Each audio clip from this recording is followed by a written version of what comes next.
A little while ago, I made a video discussing whether or not Dark Souls is a horror game.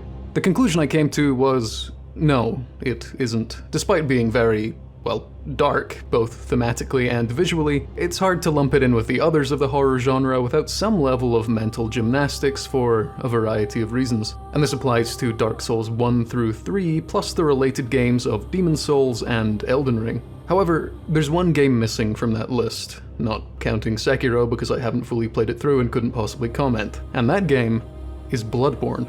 A game which is, at least to look at, far grittier, gorier, and decidedly more British in tone. A game that drops much of the grand medieval fantasy of the others in favor of a much more grounded yet evocative Victorian grime. And a game that proudly takes inspiration from both the Gothic horror of the 18th and 19th centuries and the cosmic horror of the 20th. So in this video, I'm asking the question, is Bloodborne a horror game? I mean, yeah, if you like. It's complicated. If you want to call it one, I will not argue. So there's your answer if that's why you're here. But if you want to know why I think that way, I'm now going to spend the rest of the video sort of vaguely circling that topic while discussing a load of stuff, both relevant and tangential, that I figured notable. So let's take a look.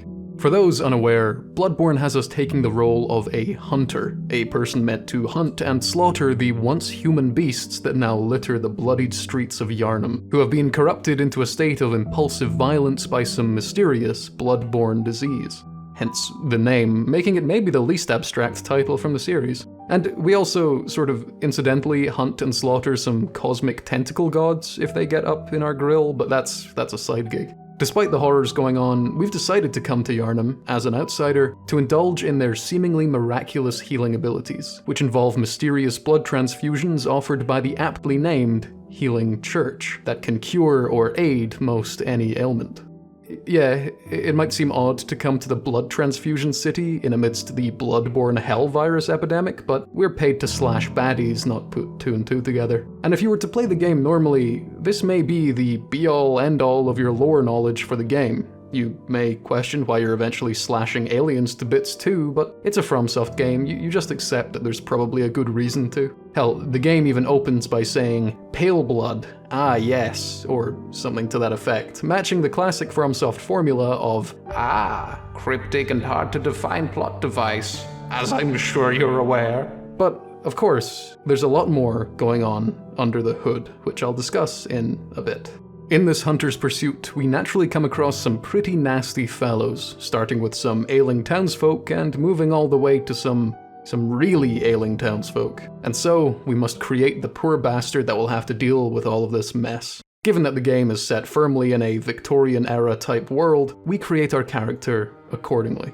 We give him a name like Algernon Beekeep and make him a waste of skin who looks like this. I'm not insulting him by calling him a waste of skin, that's his class, it's on the paperwork. He has the hardest dream of all time where a blood werewolf crawls out of the sullied hardwood floor and then bursts into flames before some funny little grey men remind us that we're late for work.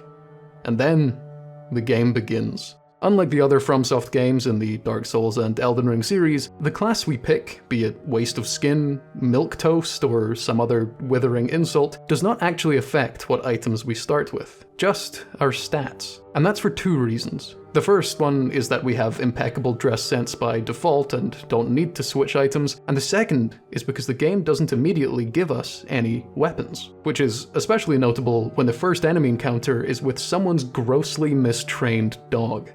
This sets a precedent. Unlike the other games, minus maybe Dark Souls 1, which does something similar in its asylum area, Bloodborne tells you that you're not always expected to fight. Sometimes, running is the best option.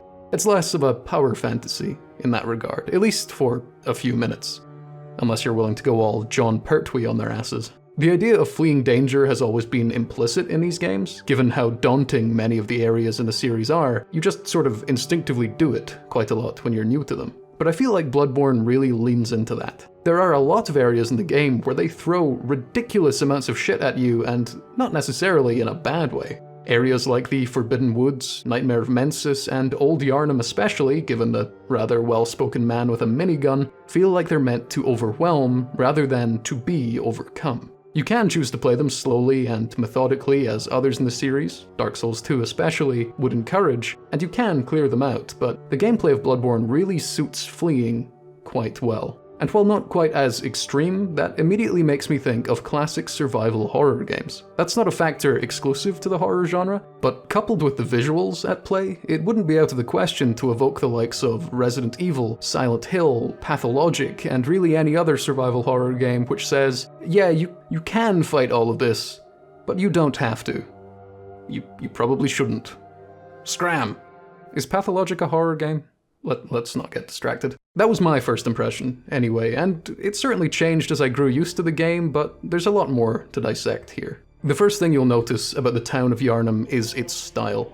The architecture, the frighteningly British enemies in voice, posture, and general behavior, but the thing you'll notice most of all about Yharnam is the general darkness of your surroundings. And that's because Bloodborne has some of the finest examples of Gothic, specifically Gothic revival, architecture, and aesthetic in the video game medium. Now, Gothic architecture doesn't inherently mean horror, but it's hard not to link the two together. This is a grim look. The Gothic aesthetic is harsh and imposing even at its most beautiful. And that's before we get to all of the associations we have with the related time period of the 1700s and 1800s. Largely the birth of horror as we know it today. Think of Dracula, Frankenstein, and all manner of real, brutal scientific endeavors that have inspired countless horrid tales in very similar environments. A lot of people compare Yharnam to London, and I understand why. I mean, Georgian, and more notably Victorian London, is an incredibly evocative setting which had a lot of areas that looked not too dissimilar from what's going on here, with fewer, or maybe more, beastmen. But modern London is a very different beast. Gone is most of what you'd associate with that age. However, there are cities in the UK that still largely look like this. Notably, Edinburgh, the greatest city on planet Earth. We are a shockingly Gothic-looking city, even more so back in the day when smoke and general misery painted the stonework black. Just look at us. Fucking beautiful, mate. Yharnam if they got Lothian buses, nary a beast in sight. Class. I've heard Prague is a bit like this too, but I've never been. And to add to the Edinburgh connection, the first guy you meet by the very first checkpoint in the game is Scottish. And he's a good boy. Anyway. The Gothic aesthetic largely dominates the entire game, even in the more abstract, unearthly zones you'll find later on. And while not inherently a marker of horror, it's undoubtedly related through association. So, after fleeing or pugilizing those initial enemies, we reach the first of the game's checkpoints, which are represented by funny little nightlight lamps which cause us to drift away to the Hunter's Dream, the game's hub area. It's an odd and strangely tranquil place. A slice of the real world seemingly suspended in some vast, out-of-bounds MMO area, dare I say, a liminal space. The name, The Hunter's Dream, might be confusing if you're not familiar with the game or the stories from folk like H.P. Lovecraft and other cosmic horror writers. While it is a dream, removed from reality, built using aspects and memories of the waking world with a touch of that classic dream uncanniness, it is itself real. It's simply a different plane of existence, a sort of pocket dimension conjured up by some great being. There are a number of those dreams and nightmares throughout the game, with them tending to host the most esoteric and unnerving of the game's content, but the Hunter's Dream stands as a unique one, as it, at least seems, to be a benevolent place. What kind of great being would manifest a safe haven for humans to aid them in their hunts against beasts? And why? Shut up, contract boy, you're not paid to ask questions. Get a move on, go kill a weird dog. Here we can upgrade items, level up through the help of a nice doll lady, and speak to a strange man called Gehrman, the supposed host of the dream and a retired hunter himself. I don't like Gehrman. Firstly, he's a little pervert who says we can use the doll however we like in a freaky little hushed tone. You're welcome to use whatever you find.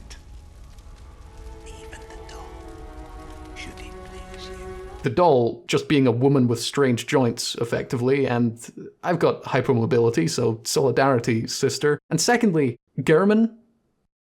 It's pronounced Deutsch, but the area is very nice, even with a moon that was never meant to see the eldritch and perverse resolution of 1440p. All of the games in the series have a sort of safe haven hub area like this. For example, Firelink Shrine, or Firelink Shrine. At a stretch, I could compare it to a classic survival horror save room, especially considering the relative comfort it offers compared to the chaos of the rest of the game. However, that's not unique to Bloodborne, but it's something to keep in mind in the grand scheme of things. This is also where we get given our first weapons. Like I mentioned earlier, the other games in the series would grant you weapons based on the class you picked at the start, but here, every class is offered the same choices. You can pick from 3 main hand weapons and 2 offhand weapons. This means the build variety you'll find in the game is much smaller, especially for the first half of the game, than in the others. Keep this in mind. I pick the 2 classic Bloodborne weapons, the Saw Cleaver and Hunter's Pistol, very much this game's equivalent to the Claymore and Grass Crest Shield combo, and I will stick with this for much of the game, at least until I find a funnier option. Going back to Yharnam, things begin to escalate quite quickly now that we're armed. We slash our way through some sorry Brits, get mashed up by a big guy, and spill tremendous amounts of blood, all culminating in us seeing the YDL burn a dog at a stake. It reminds me a bit of the start of Resident Evil 4. Where's everyone going? Housey? Fuck me, Brits, we don't help ourselves, do we? A fun thing about some of the human enemies in this game is that they actually speak to you. In the other FromSoft games, they usually just grunt or moan, but these guys will call you a rat or express fear as you turn them into a fine pate. Some of their lines are pretty funny, too. You plague-ridden rat! I'll mash up your brain! We're finished. Oh, bugger! Rip the kit apart, you idiots! Bloody simpleton! This town's finished. You might wonder who these people are and why they're hostile, as they seem to be participating in the same hunt as us. Well, the tragic thing is, these people, the Yharnam locals, are in the process of turning into beasts themselves. You can see some are well on their way, while others just have an uncanny gait or slurred speech. They're effectively all voting for the leopards eating people's faces party, but they're both people and leopard.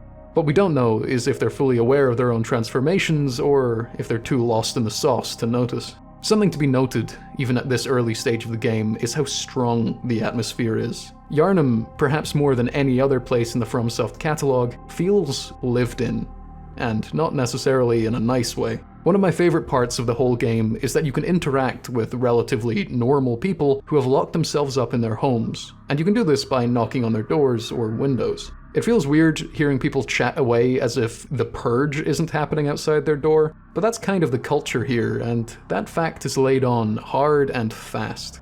The range of reactions you get from the locals is pretty fascinating. On one hand, you'll get, "Right, mate, you fuck off and all hunters are a fucking menace and you're interrupting me tea." Or on the other hand, "Don't worry, mate, we love the Alien Church in this house. We clap every night, 7 PM, just before EastEnders, for the nurses and that." Some of these people will give you fun little quest lines like, when you help this little girl find her mother, father, and then a safe place to stay.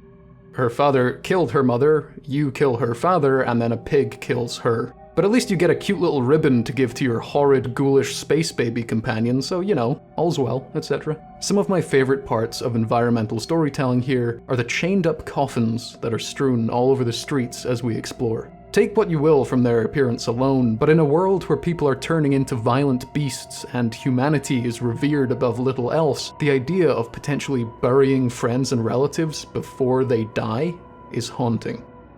I love it. Well, they're either burying people while they're still alive, or they're trying to protect the dead from grave robbers, which were a genuine epidemic in the real world Victorian-era. There's a note in this area that talks about an old Yharnam, located below the regular city, that has been condemned, apparently overwhelmed by the beast plague and seemingly beyond saving. You might be surprised by how many cities throughout real history have had something similar going on.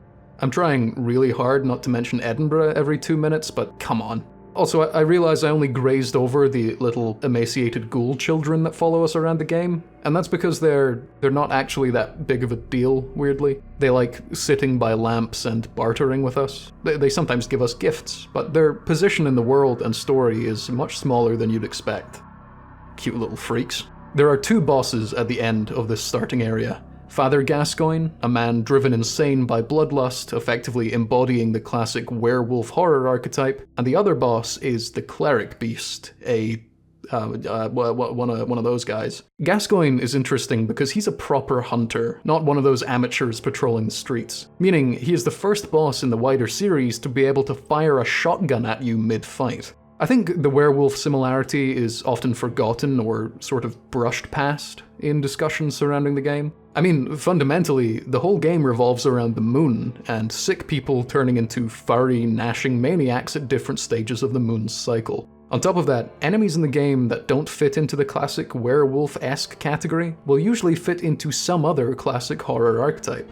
Mad scientists, stitched horrors, failed experiments, witches, ghosts, mummies, villager cultists, fish people, vampires, a scared man, you name it. If it was in Gothic literature or 1950s B-movies, it's almost certainly in here, and I adore that. Getting to basically play a Van Helsing version of Dark Souls where you battle the greatest hits of classic horror from arachnids to zombies in a time-appropriate setting, no less, is simply sublime. Now, it might seem ridiculous to suggest that this aspect of the game is forgotten or brushed over, but you'd be surprised. I fear all of this gets overshadowed by the other horror content in the game, the cosmic horror. That's all people seem to talk about or celebrate, and I have some reservations about that, which I will explain later, but, you know, shout out to FromSoft for crafting a real love letter to the genre. This is one of the reasons I have absolutely no qualms with people calling this a horror game, even if I think that question is much more complex than a matter of themes and aesthetics.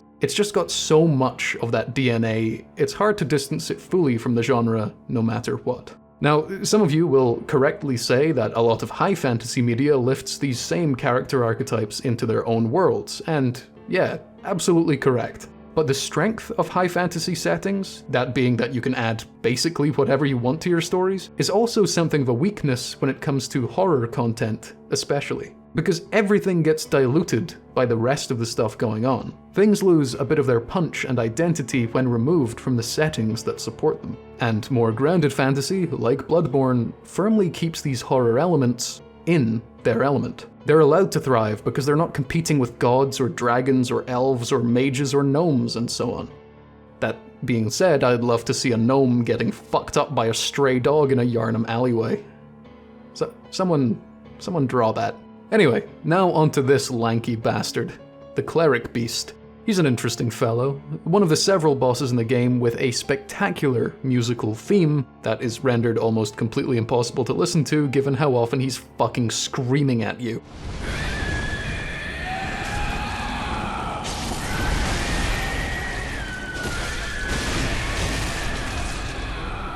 Oh man, have you heard Ludwig's boss theme? It's incredible.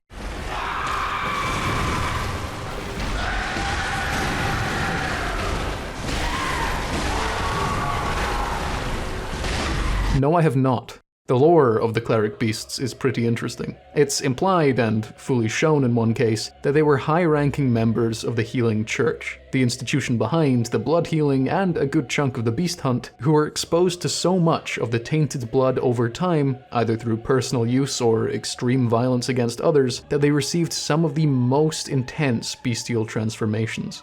It raises the question of quite how much blood is being passed around here, because we use loads of it. We get these little vials, and utilizing presumably frequently reused hypodermic needles, we jam that shit straight into us to heal major wounds. And we avoid any kind of bestial transformation unless we opt in willingly, that is. It could be that quantity of blood isn't the only issue, but also the incubation time. We could wake up in a couple of weeks completely fucked. Who knows? It could also be that being tied to the hunter's dream or having little ghoul friends fends off the curse, but whatever. The point is...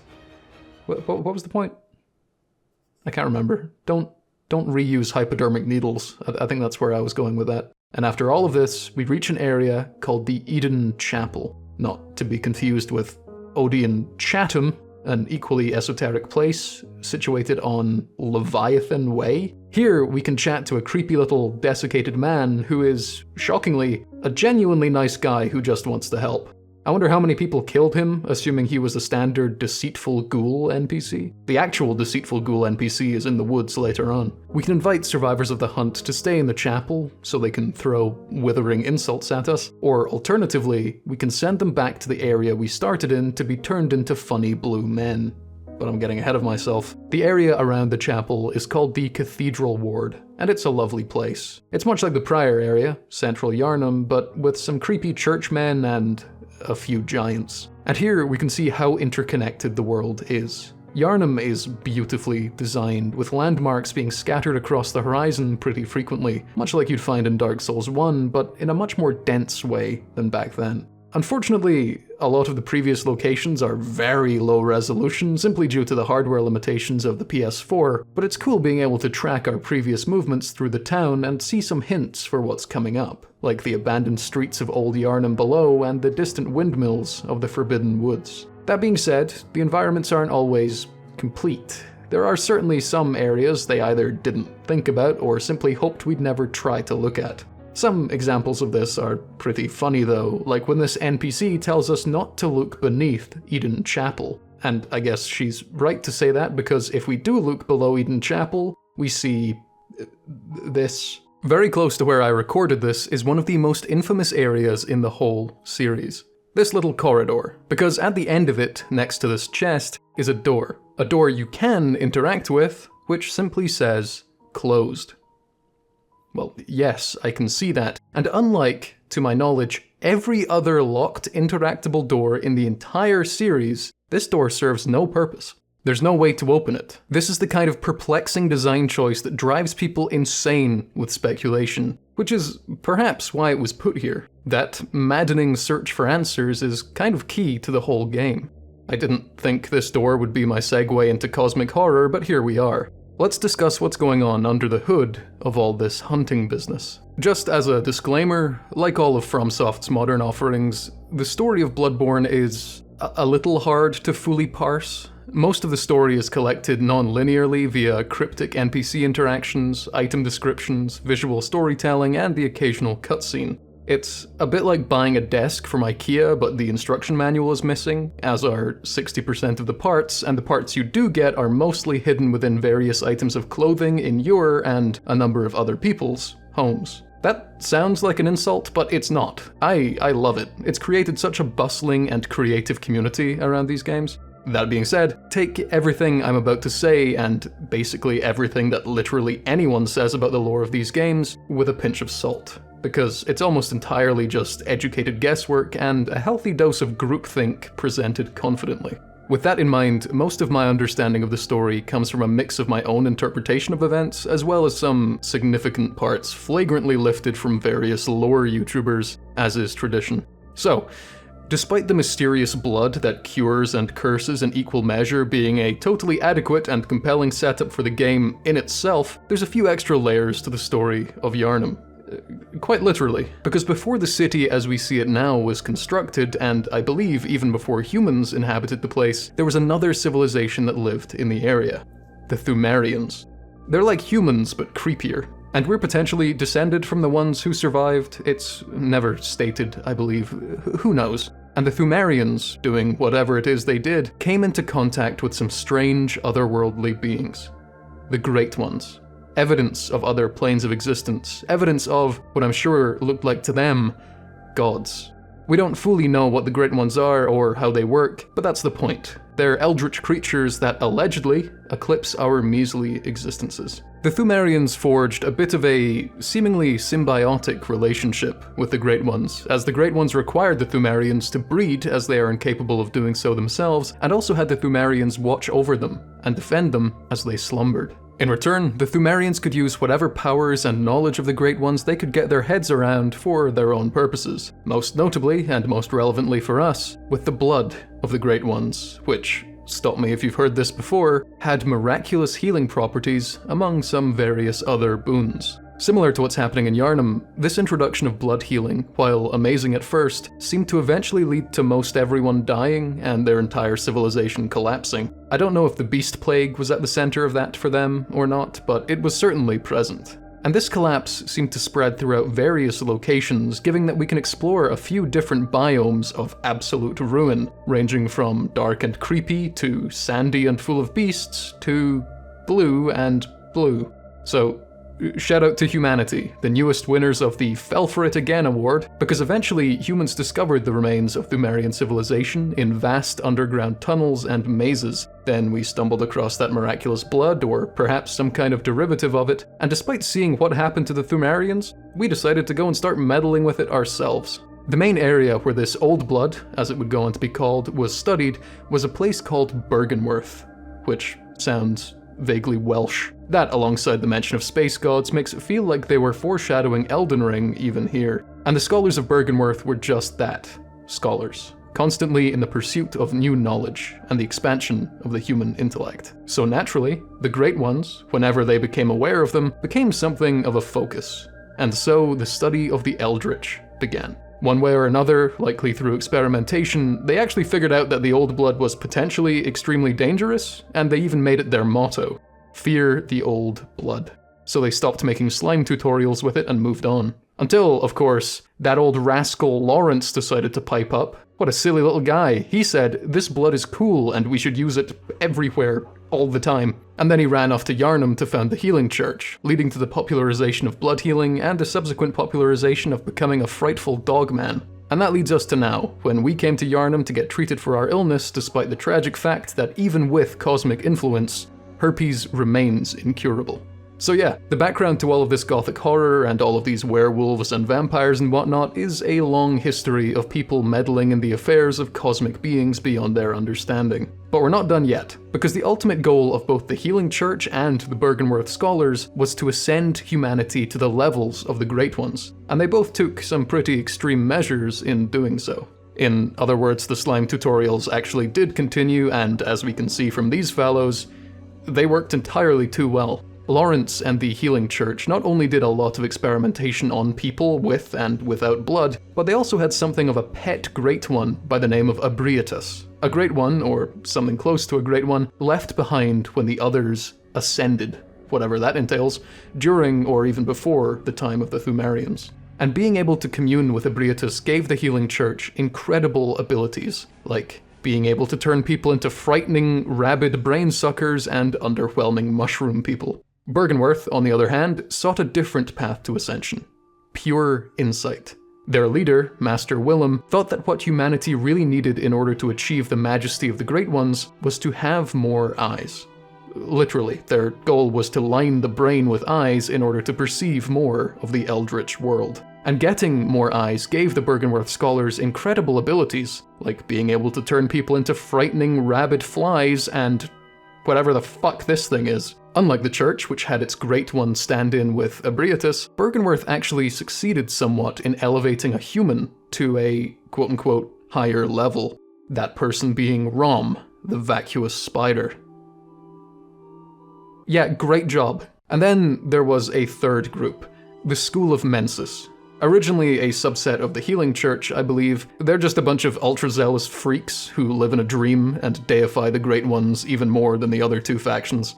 Fuck them. They give us the worst boss fight in the entire series. Despite their differences, all three groups share certain qualities and methods. All three made contact with or created Great Ones to chat to, and all three are catastrophic fuck-ups. Byrgenwerth the least so, Mensis the most. As for the Great Ones themselves, there are a few that make an appearance, for want of a better term, in the game. The first is Eden, the namesake of the chapel area we found. Eden is without physical form and never really interacts with us, but apparently it really wants a kid.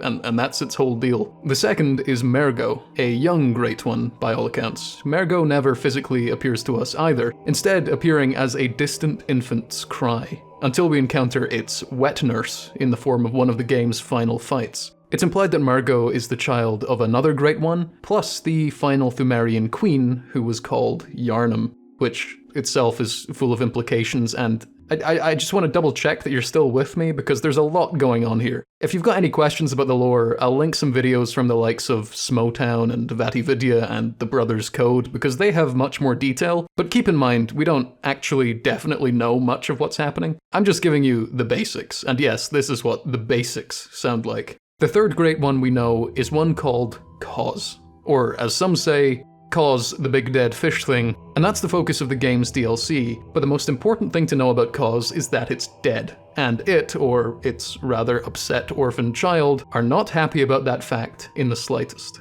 And finally, the most important great one for the events of the game is potentially called Flora, which is a lovely name, but it's otherwise known as the Moon Presence, and we don't know much about what it wants. Some theorize that it's the cause of the Beast Plague, others say it's the only benevolent Great One who wants to help fight off the influence of the others, and other people say it's the most power-hungry and manipulative of the lot. Ultimately, we don't know. I mean, I've got a lot to say about the Moon Presence, but we'll get there later. So now you know. The game isn't just about werewolves and vampires and whatnot, and now we can move on. So, back to this door. I think it would just lead to the area we fought the cleric beast in, but still, it's an infuriating little thing that nobody can quite figure out.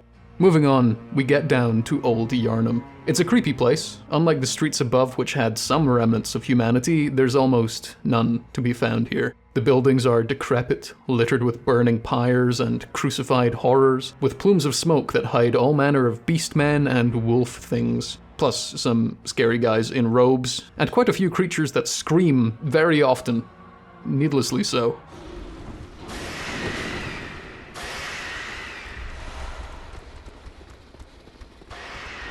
Show some class if you're going to be a tortured hubris victim. It's a very vertical area of the game, with you spending most of your time descending deeper and deeper into more and more grim environments, which might make it sound like a slow descent type of deal, but it's absolutely not. It's actually one of the faster-paced areas in the game because 1,000 beasts are usually chasing you, and one of the only other humans there is a man who desperately wants to gun you down the second you're out in the open. The area ends with a boss fight against something called the Blood-Starved Beast, inside of a desecrated old church. The Blood-Starved Beast is quite something to look at. Now, the next few paragraphs of this script get pretty gross, so skip ahead a little bit to avoid that. But those red flaps extending from the Blood-Starved Beast's back are not like poison sacs or anything like that, which you may expect given that the boss poisons you. No, those flaps are its flayed skin, ripped from its spine like in those legendary Viking blood eagle executions. That's a fun Google. And the name, Blood-Starved Beast, does not refer to the fact that it's necessarily hungry for blood, though it may be. It refers to the fact that it was drained entirely of its blood, presumably by the healing church. One reading says that they had to skin it like this in order to harvest its blood, because small wounds and punctures would heal too quickly. And they needed it to be alive during this harvest because they're horrid bastards. I'm sure they had a reason, but fuck me. So yeah, this poor thing's had quite a rough time. I keep referring to it as it, and I think that's incorrect. There's a recurring motif in the game of women specifically being drained of blood, so there's a good chance that this it is a she. So she's another in FromSoft's endless catalogue of women tortured by celebrated theocratic autocracies. Bro, you just don't get it. Gwyn's cool and he's the good guy and the fire needs to be linked. Bro, just look at the edits. Anyway, now, instead of bleeding blood when you slash at her, she bleeds pure poison muck. And you've got to get off this muck. In practice, I'm not a huge fan of the fight, but that's not what this video is about. And in terms of lore and tone, she's incredibly affecting. But I really don't care for flapping textures and grab attacks and alleged slow poisoning, which is actually quite quick. Now, defeating the Blood-Starved Beast gives us the ability to access one of the game's most unique features, Chalice Dungeons. These dungeons are our way of exploring the underground Thumerian ruins, with some of these dungeons being fixed in layout and others being largely randomized, meaning that we can genuinely get the feeling of prospecting in an old, uncharted civilization. Visually, they are often wonderful, dripping with atmosphere in incredibly unique, dark environments. Many of the rooms you'll enter in these sections are crypts, mass graves, and, for some lucky few, elaborate tombs. There really is quite a tremendous number of gravestones and memorials down here. Must have been quite some undertaking. You encounter all kinds of new enemies in here, like the Thumerians themselves, who range from pale, zombie-like shamblers to this horrific thing, among a number of new bosses that you won't find in the regular game. Conceptually, Chalice Dungeons are a fascinating part of Bloodborne. By this stage I've likely already used a lot of footage from these Chalice Dungeons, and likely multiple different kinds of them too. Despite this, and despite having a lot more footage from them ready to go, I'm not gonna speak about them anymore, despite the many notes I took recording them. Because again, this video is not a review of things I do or very much do not like. Because if it was, we'd be here for a while. Let's just say there's a reason people mostly gush about the regular game and its DLC. Hey, some people like the gameplay in Chalice Dungeons, and that's fine. Some people also like self-flagellation and power scaling. Life's a tapestry. Another area connected to the Cathedral Ward is Hemwick Charnel Lane, which is a lovely place. It's another classic horror feeling zone with its maddened villagers and rustic decay. It's not dissimilar from the opening areas of Resident Evil 4 and 8 in that sense. And if that wasn't playfully spooky enough, the boss of this area is a witch, which is already the single scariest fucking thing I could imagine, but she also summons evil ghouls with sickles, which is the second scariest thing I could imagine. And the twist is, there's actually 2 witches. Two of them? Is that allowed? Now, the way that progress occurs in the game is through moon cycles, and in order to reach the next phase of the moon, we have to defeat certain bosses, like Vicar Amelia, the boss of the Cathedral Ward, and presumed administrative head of the Healing Church.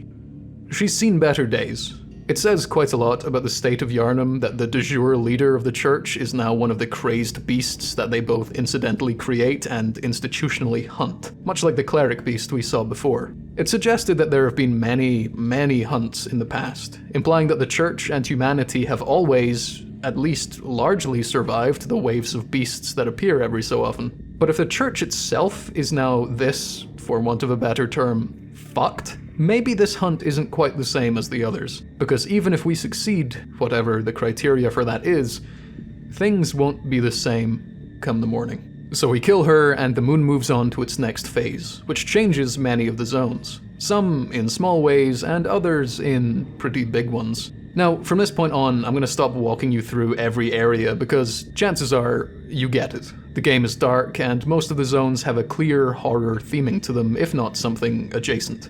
But there are a few more areas that I think are notable for reasons I haven't mentioned yet, so I'll quickly run through them as well, plus the game's DLC. Those areas being Yahar'gul, the Unseen Village, Forsaken Cainhurst Castle, and the Nightmare of Mensis.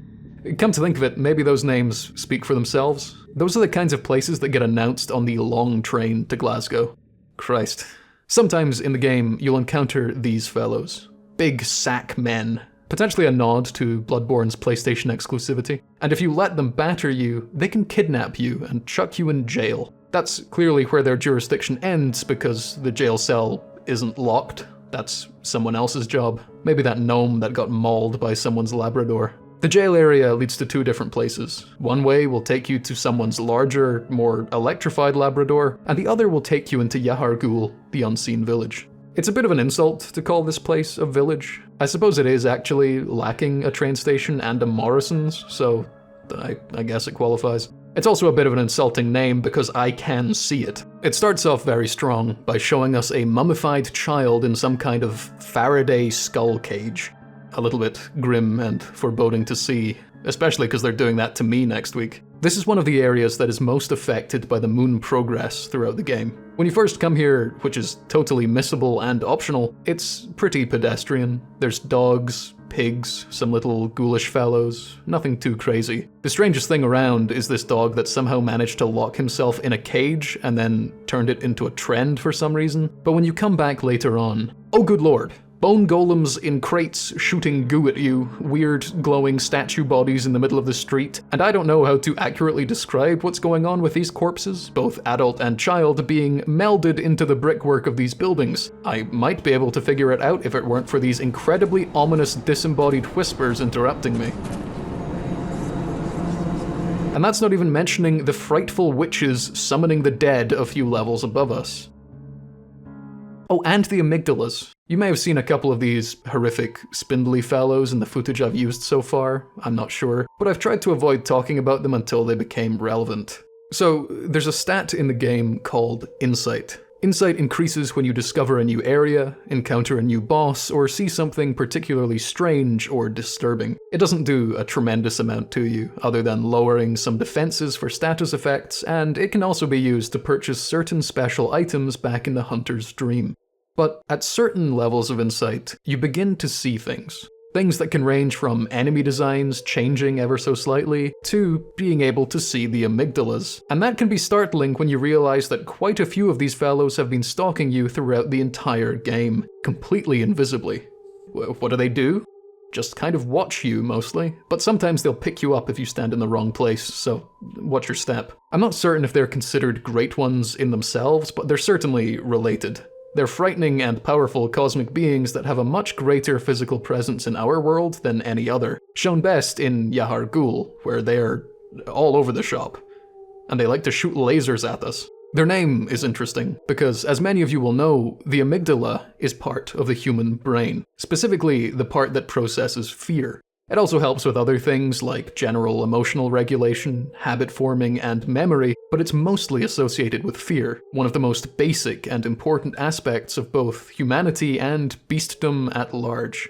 And that makes sense, because these guys are frightening. You can't interact with many of them outside of being grabbed or exploded, but there are two that I know of that you certainly can interact with. The first being kind of funny. This one, in Yahar'gul, is right up in your business, and it's watching you incredibly closely. However, given how close it is, you can throw stuff at it and really inconvenience it. Its head will move around to react like any regular NPC or enemy, and I get a great deal of enjoyment from this. The second one you can really get down with is actually a boss fight in a place called the Nightmare Frontier, and you kill it with a saw or hammer or whip or some such, but this one interests me way more. To get to the Nightmare Frontier, where you can fight the amygdala, you need an item called a tonsil stone. As in, it's a stone shaped like a tonsil and not the buildup of matter that happens in the back of our mouths. What a gross item. I don't like tonsils. Why do we have these fleshy masses in the back of our throats, full of, and this is the correct medical term, crypts? Are our mouths secretly housing ghouls and Draculas? Get them out of there! Anyway, this item lets you be kidnapped by some amygdalas, so that's nice. And they do kind of look like tonsils themselves. Ugh.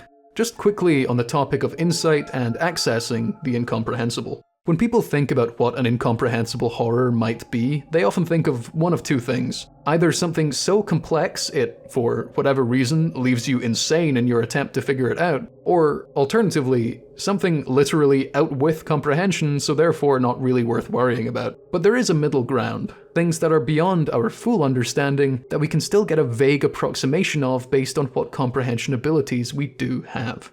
Which is a complex way of saying that laundry is the closest thing we have to an everyday cosmic entity. Moisture is beyond human perception. That's not an exaggeration. We literally lack the sensory capacity or organs to detect it. Instead, we compound our other senses to get the closest possible idea of moisture, mostly through touch and temperature. For example, if fabrics are wet enough, they're heavier or have less friction than usual, and yeah, we can tell. But I'm sure we've all encountered the same issue of picking up some kind of fabric when it's been drying, and you can't tell if it's still wet or simply cold. It's a blind spot in our perception of the world. So when cosmic horror media shows you a scary guy, you might not actually be seeing a scary guy. You might be feeling an ambiguously damp t-shirt. Anyway, unfortunately, the area of Yahar'gul ends with a boss fight against a guy called the One Reborn, which, despite looking interesting, is an infamously bad fight that takes some cues from a rather rudimentary Demon Souls fight and supplements it with the fact that most of the fight occurs completely outside your field of view. I think there's room for a fun little game show surrounding Bloodborne. It's called What Are We Looking At? And it exclusively surrounds the boss designs from the game. 50% of the answers would be sinewy limb or massive hair, and the other 50% would be, I don't know. I've tried workshopping a line that's somewhere in the ballpark of cracking open a cold boy with the one, but I can't get it to work. This opens the way to the next area I wanted to speak about, the Nightmare of Mensis. The approach here is one of the creepier areas in the game. You walk into this parlor which is packed from wall to wall with mummified corpses, all wearing these horrible Faraday cage helmets. And they're just sitting there. Interacting with one of them leads us to this lecture theatre where we can say hello to Patches the Spider and those students that were turned into glue by woke professors. And then we go to the Nightmare of Mensis proper. And it's a lovely place where the walls are made from screaming human faces, and some enemies are full of parasitic worms, and there's an ominously glowing fortress that hurts to look at. All the classics. Some elements that all of the dream and nightmare areas in the game have are sort of warped or corrupted elements of the waking world in an otherwise alien plane. I really enjoy this eerie aspect of the game, because I, and I'm sure many of you, will have similar experiences. I have a sort of semi-consistent dream setting for most of my actual nightmares that also reflects an uncanny version of reality. It's probably best represented by the game's DLC and its Hunter's Nightmare area as opposed to the Nightmare of Mensis itself, but it kind of makes my skin crawl seeing something so evocative of that actual psychological phenomenon. I'd like to draw a map one day of all the places that consistently appear in my dreams, because there is an odd logic to them that dates back literal decades, and I'm really hoping this is a common thing, because otherwise I will be concerned. Anyway, the Nightmare of Mensis largely takes place within a daunting university building, I think. It would make sense, given that Mensis was a school, but the university I went to didn't have a giant spider room. Then again, it was previously a polytechnic, so maybe it doesn't have the prestige for an arachnid chamber. Throughout the area, we can see the results of twisted experiments that were presumably undertaken by the school, like these birds with the heads of dogs, or these dogs with the heads of birds. Good to know parts weren't wasted, I suppose. And near the end of the zone, we encounter the head of the school of Mensis, Mikolash. Again, this video isn't a review of what I did or didn't like about the game. But if I was to rate the games on an A to F scale, Mikolash, as an inclusion, would drop the game a full letter grade. He's the platonic ideal of a shit boss. He spends most of the time running away from you. His fight includes random chants. He has very annoying ads that have floaty dodges and arbitrary invincibility windows in themselves. He has extremely high damage, borderline one-shot moves with clunky hitboxes. He has looping dialogue, he spams his attacks, and he can make the room explode, likely instantly killing you. Also, depending on which ending you're going for, he can be the second last boss. That's outrageous. Sorry, I know that's nothing to do with horror, I just fucking hate this guy. I'd rather take the bed of chaos once a day for a full month than this cagey prick ever again. If I was gonna rant anywhere about things I have qualms with, it was gonna be here. Anyway, we beat him up, but the nightmare continues. He wasn't the host of the nightmare despite his name, as all of the dreams and nightmares are instead created by the Great Ones. And this particular nightmare is that of Mergo, the disembodied crying infant I mentioned earlier. As we ascend the tower above the School of Mensis, we get closer to the crying until we witness the figure of Queen Yharnam, the last Thumerian queen, mourning in the direction of the next boss fight. From her design, we can see that her stomach has been bloodied, potentially ripped open, implying that the infant Mergo may have been her child after being impregnated by an unspecified and widely debated Great One, and also implying that Mergo's birth may have been interrupted or hastened by violent means. Women really don't get treated well here. It's truly amazing the depth of storytelling and commentary these games have when you stop consuming them through the lens of hype moments and aura. The next boss isn't Mergo itself, but rather Mergo's wet nurse, the NHS's finest soldier. The wet nurse is frightening to look at, sure, but the real impact of the fight comes afterwards, when, before you get the iconic "Nightmare Slain" text, you're left to sit there as Mergo's cries slowly fade away, before ceasing completely.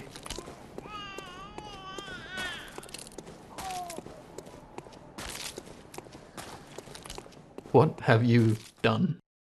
No, seriously, what have you done? This might be a good thing, who knows? Still, pretty haunting and, more than a touch, dramatic. The Nightmare Slain text does imply that the nightmare will cease to be now that the connection between it and the Great One has been severed, but we can still run around for a while longer.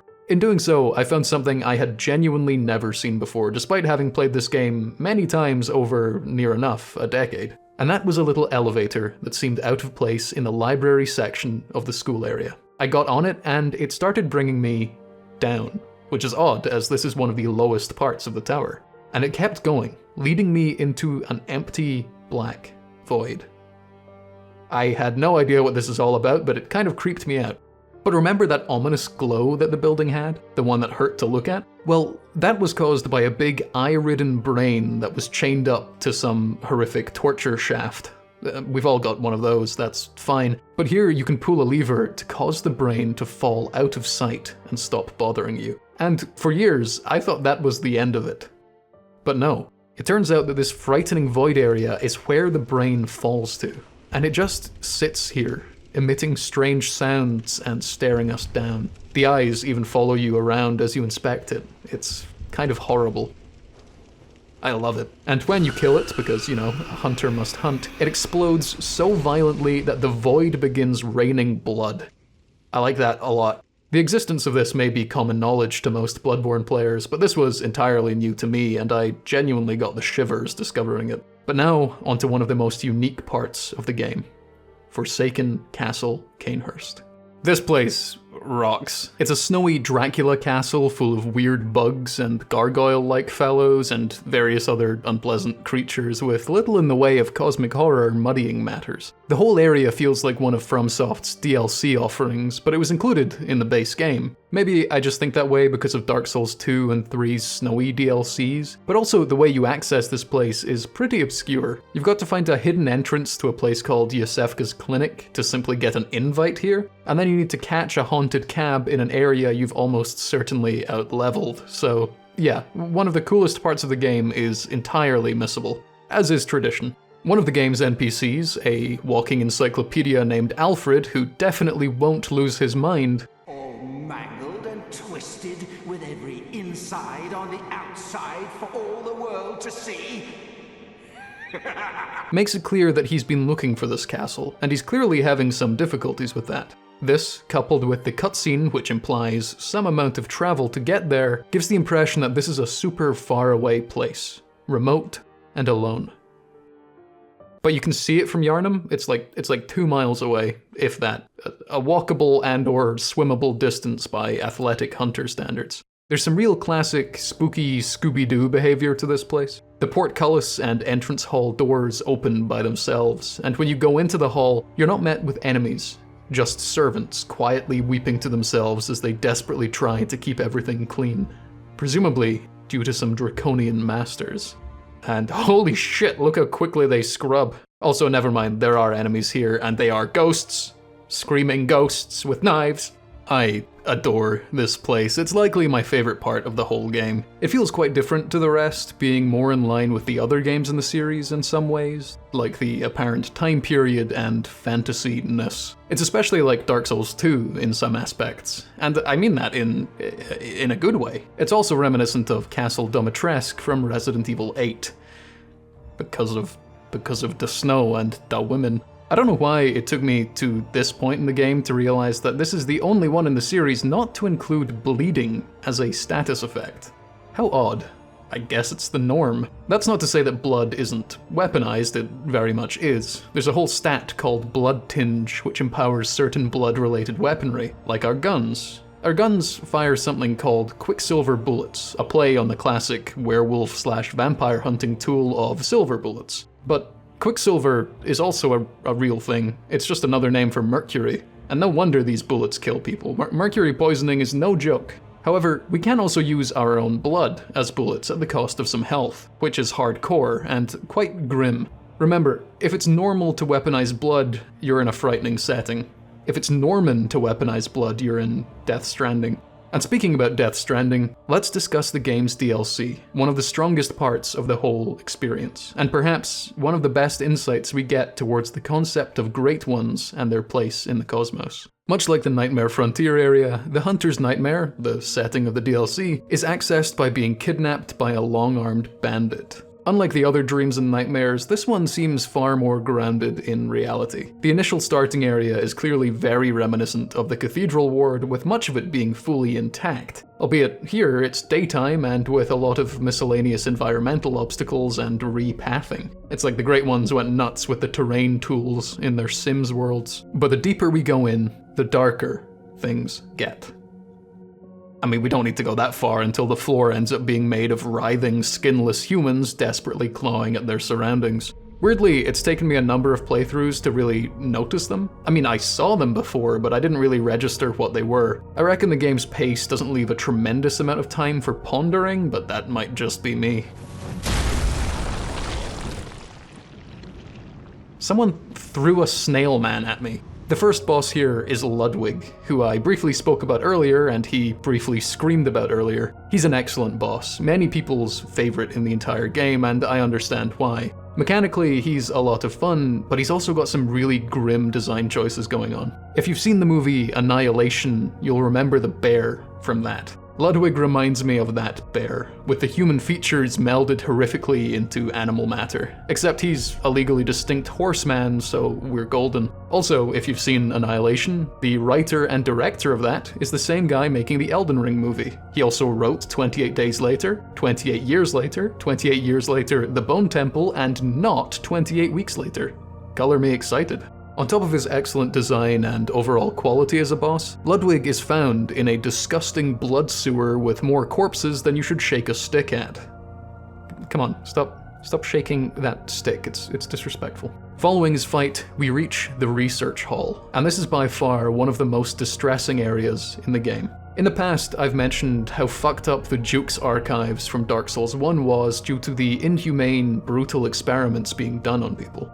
Well, that's like 50% of Bloodborne's locations, and the research hall is maybe the most brutal. Especially considering that these horrid, wandering test subjects with their swollen heads and bloodied rags sometimes speak to you. Sometimes pleading for help, other times in some kind of psychosis, and sometimes... Blop, blip, blop. Splish, splash, splish, splash. This area is the creation of the Healing Church, or at least a version of it conjured up in the Nightmare. A creepy thing is that the Healing Church's research division is extremely reminiscent of actual Victorian-era scientists, albeit a touch more extreme. Real scientists back then would butcher people, experiment on them in unspeakable ways, and sometimes they'd seemingly just let horrid diseases take hold to see what happened. And if you're unaware, you'd be horrified to know quite how recently that stopped happening en masse. The Victorian era was just when it was at its most popular. One of the non-hostile experiment victims here speaks of losing his eyes. Has someone, anyone, seen my eyes? I am afraid I've dropped them in a puddle. And as distressing as this is, I must say you're in the right IP if you're in need of some spare eyes. Some of my favorite enemies in this place are the sacks of writhing, moaning flesh that spout tentacles and shoot insanity goo at you. I swear I saw a bug like this when I was younger. That's not a bit. I have an incredibly vivid recollection of seeing a weird red bug that was made of like squirming tendrils. It was horrible. Shortly after seeing those guys and reliving that moment of pure childhood dread, my graphics card gave out on me, which you can catch the first few seconds of. This place truly does have all manner of terrors. Now, there's a funny item you can get in this area by following a rather clunky NPC questline that involves a lot of loading/reloading the area. Unfortunately, I fucked it up. Badly, really badly. So here's a video of what you can become if you succeed in completing it. There are two bosses at the end of this area. The first is, unfortunately, a DPS check boss, which is just a load of magic mushroom men firing comets and spells at you over and over again until it just sort of ends. But the second is much more interesting. Lady Maria of the Astral Clock Tower. Lady Maria, despite being of royal descent, from the same royalty found in Castle Cainhurst no less, is a hunter like us, and was one of, if not the top dog in charge of the research hall and its denizens. But unlike many of the hunters and members of the Healing Church, she seems to have been kind. At least kinder than the others. Many of the moaning, writhing test subjects in the research hall call out to her by name for comfort. It seems that while she did partake in the experiments and torture of these people, they saw her as a lesser evil, at the very least. Or maybe she broke their minds and they have no one else to look for comfort. Guilt is a recurring theme in her story, likely for her actions in the research hall, as well as her actions in the zone that follows it, the fishing hamlet. Some theories point to her taking her own life in the waking world, only to end up trapped here in the nightmare, forced to relive the atrocities that she helped happen. We fight her and defeat her in one of the series' most beloved encounters. But if we were to look closer at her, we'd note a strong resemblance to another character in the game. The doll, the plain doll that has been living in the hunter's dream, supporting us on our journey. That's not a coincidence. Maria was a student of Gehrman, the host of the hunter's dream, and the doll was Gehrman's creation. He apparently had something of a quiet obsession with Maria, though seemingly it was unrequited. This was the woman he taught to become one of the finest hunters of all time. The woman positioned to take care of dozens, if not hundreds, of ailing patients in complex scientific endeavors. The woman who seems to be one of the only members of the church to show remorse for her actions. And a woman of royal descent who shed that fact in the name of duty. And this is the very same doll Gehrman offers to the player and presumably any other passing hunter to use as they please. The same doll he chose not to adorn in the practical and elegant hunter's garb that Maria wore, but instead the dress-up attire of a servant. And the same doll posed to act as little more than a tool in the journeys of those deemed more important. Despite this annihilation of Maria's character by Gehrman, it's just a doll, right? Maria's dead, it's not like he's actually doing anything to Maria. Well, when we defeat Maria in the DLC, freeing her consciousness from the nightmare, the doll says this. Good hunter, this may sound strange, but have I somehow changed? Moments ago, from some place, perhaps deep within, I sensed a liberation from heavy shackles. Not that I would know. How passing strange. This suggests that a part of Maria, no matter how small, was always there. Now, I may be painting Gehrman with a particularly harsh brush here, because this is only one way to interpret the events at hand. But it would fit well with a pattern found throughout the series, and one that is utterly devastating. Thankfully, we get some much lighter themes as we move through to the next area, simply known as the Fishing Hamlet. The first thing we're met with is a resident of the fishing hamlet stumbling towards us, saying, Buggenwas, Buggenwand, blasphemous murders, blood-crazed fiends, atonement for the wretches, by the wrath of Mother Goss, mercy for the poor wizened child, mercy, oh please, atonement for the wretches, lay the curse of blood upon them and their children, and their children's children forevermore. The fishing hamlet was presumably a location in the waking world where the body of the Great One Cause washed ashore. Byrgenwerth, I assume before the schism that created the Healing Church, came to inspect the town, finding not only the body of Cause, but also the villagers who had been exposed to it. In the ever-important name of science, they massacred the villagers, experimented on them, clawed their skulls from the inside out to search for eyes. And potentially most importantly, they carved up Cause's body, likely killing its unborn child in the process. And this is what led to the creation of the Hunter's Nightmare. Cause, or the spirit of Cause's child, lived on in other planes of existence. Enraged by the actions of the Hunters, a personal hell was created for them. We're little more than a tourist in it. The fishing hamlet is the final zone of the DLC, and it's one of the finest in the whole game. I adore this place. I've said before that I have some reservations about Bloodborne being Lovecraftian as opposed to just standard cosmic horror, but this place is very, very Innsmouth.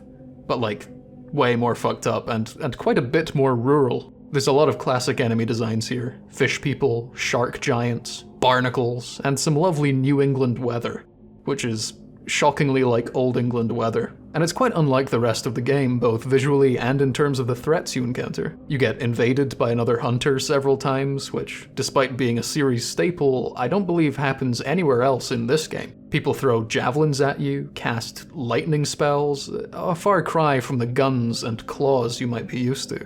Oh shit, there's that shell guy that was thrown at me earlier! Foreshadowing is when you throw a snail at a man, and the area ends with what was, until Elden Ring and its DLC came along, the most infamous boss in the entire FromSoft catalog. And I don't mean infamous as in bad, quite the opposite. I mean infamous as in famously challenging. The Orphan of Cause. the child that the hunters robbed of life. We meet it on the beach where Kos has death stranded, and it emerges from its mother's lifeless form. Yes, the most infamous boss in the series for at least 6 years was a baby, who uses what looks to be a placenta or some other birthing flesh as its weapon, and oh boy, does it use that. Like others in the canon of famously difficult boss fights from the developer, like Manus, Father of the Abyss, Slave Knight Gale, Melania, Mesmer, and I'm sure a number from Sekiro, but I haven't fully played it through and couldn't possibly comment, the Orphan of Kos is aggressive, unyielding, and pulls the player into a kind of morbid dance in order to survive. Throughout the game, we're told over and over how above us the Great Ones are, and yet here we are, toe-to-toe with yet another one. And we're not the ones screaming. Abriatus, the healing church's muse and the great one forgotten by its kin. Rom, the creation of Bergenworth, barely able to cling to the status of great. Mergo, the crying child and host of the Nightmare of Mensis, all have already fallen to us. Conversely, for the Orphan of Kos, how many hunters has it slain? How many has it trapped in this bespoke hell? All of those writhing, skinless bodies, those drowning in blood, are they all alive? Did the Orphan of Kos design it this way? We face the Orphan not as a human against a god, but almost as equals. Maybe not on a cosmic scale, but here, on this beach, yes. A similar fight happens in Dark Souls 3 against Gale, a fight that many mischaracterize as two nobodies at the end of the world fighting over nothing. But in reality, just like this, it's two everybodies at a turning point in time fighting over everything. Halfway through this fight, in one of the more inspired phase changes in the series' history, the Orphan begins to grow up, which is horrifying. It sprouts wings, grows taller, and becomes even more aggressive.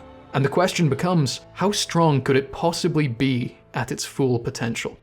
Fortunately, hunters deal in hypodermics, not hypotheticals. We defeat it, which is quite a task, but a task completed nonetheless. And the nightmare is slain. A version of hell itself will fall because of us. A far cry from the simple beast hunt we were promised. Without a screaming child chasing us around, we can get a closer look at Mother Kos's body. I'd never had a good look before outside of noting the fish-like scales and fins, but at the top of the body, surrounded by fleshy tendrils, is a tranquil human face. The spirit of the Orphan fades, continuing life elsewhere, away from us, bringing the DLC to an end. Oh, wait, shit, no, never mind. There's also Lawrence, the first vicar. Yeah, one of the biggest characters in the lore, the founder of the Healing Church, is also a boss in this DLC. Yeah, my bad, he's just a bit less notable. He's a reskin of the Cleric Beast from the start of the game, but with the added qualities of outrageous hitboxes, insane amounts of visual noise, and a second phase where he crawls around in a funny little circle. But I mean, come on, he's getting outshone here by a literal baby. Grow up. He does, however, give you a unique little rune that turns you into a beast man at will. You get some cool new movement and animations, however, it does lend itself to some awkward conversations. Anything you'd like to tell me? You poor thing. But that's the DLC over now, and all that's left is for us to finish the game.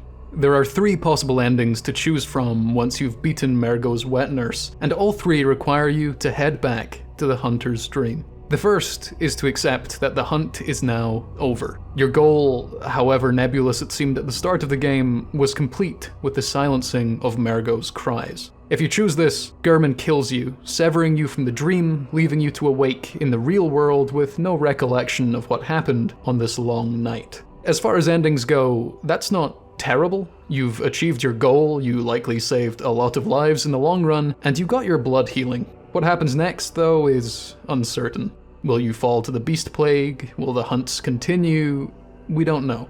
The next ending is you rejecting this fate, wishing not to be ousted by Gehrman, and if you go this route, we get to fight him as the game's final boss. He's got a scythe, holy shit. Now, I've besmirched him a fair bit as being a bit of a creepy potential pervert, but my god does this creepy potential pervert have hands and a gun. But we've fought fake gods and bad gods and demigods and would-be gods, and out of all that, out of that whole pantheon, if I believe in one thing, Just one thing. I believe in attempted parry spamming and being quite overleveled for the occasion, so we're good. He dies. However, there is a hitch in our plan. Once Gehrman dies, the real host of the dream is shown. Remember way back near the start of the video when I mentioned that all of the dreams were conjured up by some great being? Well, here it is.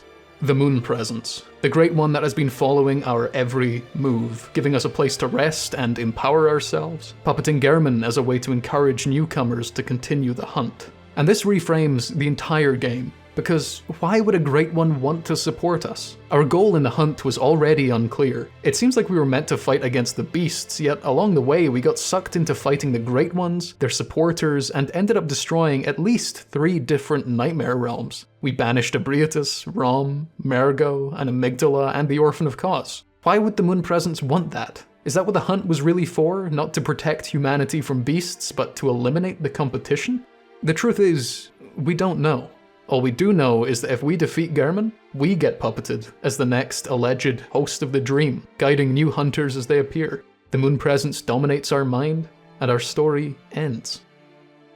Unless we found 3 of a certain item throughout the game, that item being called Third Umbilical Cord, which were the tools used to seek audiences with the Great Ones by Byrgenwerth, the Healing Church, and Mensis. And they are literal Great One umbilical cords too, which is a bit grim. So if we eat 3 of those, we get access to the game's 3rd ending. And there's 4 umbilical cords to find throughout the game, so we're eating good. Doing this, the Moon Presence is repelled by our diet for some reason, perhaps thinking of us as part Great One ourselves, and decides to fight us.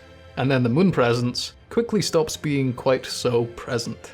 Following this fight, potentially due to the umbilical cords we ate, or potentially due to something we inherit from the Moon Presence, we turn into a slug, which has the distinct ring of Middle European fairy tales to it, so that's cool. We can assume that we're now an infant Great One, the first truly successful ascension that any known human has accomplished. But it also leaves the ending fraught with ambiguity. At least the doll is there to look after us in our fragile state, and unlike Gehrman, we've been quite good to her, so I'm happy enough. Once again, we don't know what comes next, but Gehrman, and more importantly the Moon Presence and its unknown motives, are gone. With it, the hunts as we knew them. I guess the Moon Presence never expected us to be quite so resourceful. I suppose there was no anti-ascension clause in the agreement we signed right at the start. It's a shame they cut down on the game's original title, Bloodborne and the Troublesome Failings of Contract Law. Some people will argue that the events of Bloodborne are the darkest of all the games, largely due to the aesthetics of it all. But I disagree. Yes, there's a lot of violence and mutation and all kinds of other unpleasantness, but I think people forget something about Dark Souls and Elden Ring. Those games also had this horror, with substantially worse outcomes, and in those games, we exist in the bleak times afterwards. Dark Souls and Elden Ring are effectively, or quite literally, post-apocalyptic games. Bloodborne is mid-apocalypse, sure, but it's an apocalypse you can largely stop. It's not exactly a walk in the park, but it's not a walk in the ashes like the others. In fact, given how many of the Great Ones we kick out of our world, temporary or not, and given that we seem to largely dismantle the Healing Church, Mensis, and Byrgenwerth, while also slaughtering many of the most frightful beasts, this is likely the only game in the post-Demon Souls FromSoft catalog with a set of relatively good endings. Because in the Dark Souls games, you typically have a very bad option and a very unknown option. In Elden Ring, it's like 50% straight up bad options and 50% complete unknown options. But in comparison, Bloodborne's true ending seems kind of alright. Granted, we still have no idea what happens next, but compare the fate of Yharnam to that of Thumeru, or any other potential civilizations that fell to the Great Ones or the Beasts. We broke the pattern. We won. And it wasn't quite as much of a Pyrrhic victory as you may expect, either. Now there's one more note I want to share on the Moon Presence before I get into the more dry topic of genre definitions. Like I said, we don't actually know what the Moon Presence wanted with its support of the Hunters. All we do know is that it puppeted and manipulated the strongest beings it could in order to remove certain obstacles in its path. If you've played a lot of FromSoftware games, you'll know that they love reusing character types. Be it quite literal with the likes of Patches, who has been in all of their games, be it more archetypal like Sigurd of Katarina and Iron Fist Alexander, or it can be more subtle, like with Mesmer the Impaler and Knight Artorias. So with that in mind, in all of their games, do you think this is the only deceitful, self-serving, puppet-utilizing, Machiavellian moon presence they've made? I wonder how far a similar character could get if they looked just a little bit more approachable.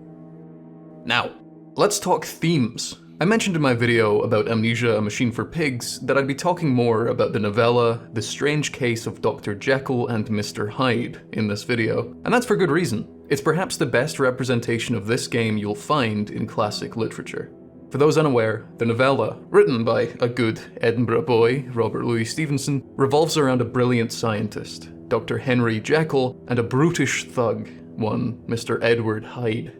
I said brutish, not British, although both are true. Mr. Hyde had beaten or even murdered several people across London, with the usually well-mannered Henry Jekyll making excuses for him, paying off victims and generally covering his tracks, despite this reflecting quite suspiciously on his otherwise glowing reputation.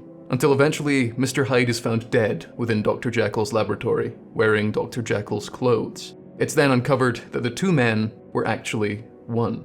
Jekyll, ever the innovator, had created an elixir that would separate a sickness from his mind, the darker thoughts and urges that so many of us have. But in doing so, he would instead embody that same darkness temporarily, and become Mr. Hyde. You know, I always wondered why I felt a particular connection to this story when I studied it at school, and then I got an OCD diagnosis at like 18, and then a lot of shit began to add up, but anyway. Jekyll kept taking this elixir, seeming to revel in or become dependent on these transformations despite the horrendous dangers they could cause to others. Because he could now be that good doctor, free of darkness to the public, because another man had seemingly mantled his bestial side. But eventually, he could no longer control these transformations to this distinct, antithetical side of him. And fearing losing himself entirely to the animal within, Jekyll took his own life, ending Hyde's along with it. I hope the connection between scholar and beast isn't lost here, especially with the connection of the seemingly magical elixir that Jekyll used. The way the Healing Church indulged in the old blood mirrors this closely. While Jekyll used his for mentally therapeutic reasons, they used theirs for physical ailments, until all of them inevitably became their very own Mr. Hyde. But beyond one-to-one comparisons, the greater theme at play here is that of hubris, the core idea behind much of Gothic literature. The idea that humanity, in our search for endless progress and ascension beyond earthly struggles, could attempt to eclipse the likes of gods, morality, nature, or consequence. But we never truly can. Jekyll, instead of accepting what his mind was or trying to soothe it responsibly, sought to bypass nature entirely through eccentric, dangerous, and untested means, harming many others in the process. The Healing Church, despite knowing the risks of blood healing, couldn't turn down its benefits and distributed it freely to an unknowing public. Bergenworth, despite knowing better than anyone the limits of human perception, sought out eyes so they could perceive more. And they did so in the most vile of ways, slaughtering and carving up innocents as they went, until they lost what made them human. And the School of Mensis were just a load of creepy bastards, fuck Micolash. Hubris-ridden, all of them. Jekylls in lore and Hydes by the time we meet them. Forgive me, because I'm already losing track of what I've said before, but this is one of the main reasons I will always say that Bloodborne is primarily a Gothic horror tale before a cosmic horror tale. It's an exploration of man's hubris long before it's an exploration of the unknown and that beyond us. Now, you may fairly say that a lot of cosmic horror largely just builds upon the foundations of Gothic horror, and you're absolutely right. But I truly believe that the cosmic horror elements here actually betray a lot of cosmic horror tropes, particularly when it comes to the great ones. Let me elaborate. What I said earlier about the stories of these games being told in a patchy, esoteric, and unreliable way, which, again, is what I love about them, no disrespect meant, this has led to a certain culture within the game's fanbases. That being where people become so invested in figuring out what tiny details mean, that they ignore what is actually happening directly in front of their eyes on a much larger scale. I spoke a lot more about this in my Dark Souls video, and it's an interesting phenomenon because it makes us, the collective fans of the series, akin to the inhabitants of the world, manipulated by the prescribed narratives of the institutions at play, while the reality of situations often passes us by, not seeing the trees for the wood, if you like. And to my knowledge, that's much less of a problem with Bloodborne, but there is one aspect of the game that I think is really up to debate, and that is what the Great Ones actually are. This is a theory I've not seen posited anywhere else. That being said, I'm not super active in the community, so who knows, maybe this is a common thought, but it's this. The Great Ones aren't that great. I don't mean they're not morally good, because that's not much of a theory. I mean they're not that impressive or far above us on any relatable level. They're just different.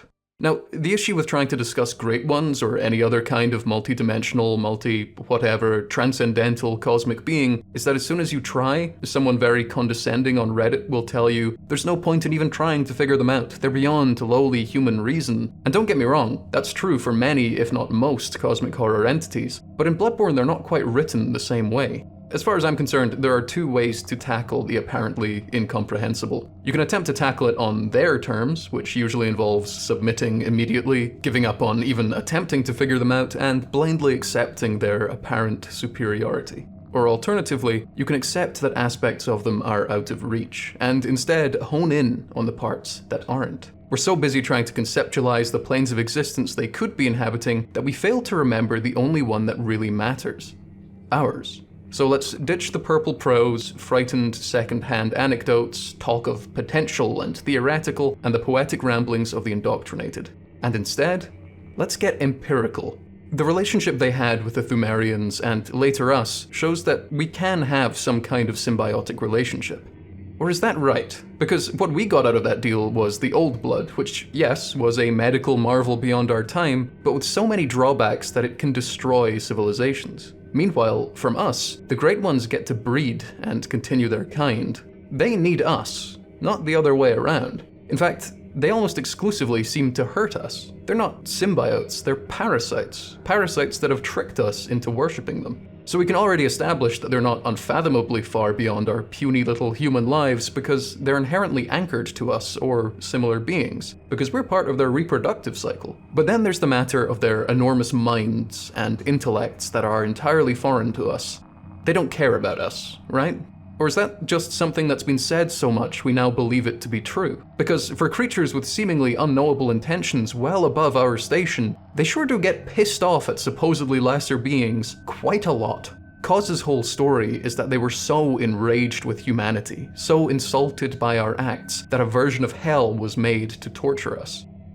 That doesn't seem very unknowable. In fact, that's about as understandable as it gets. There seems to be very little beyond the simple malice of a beast scorned.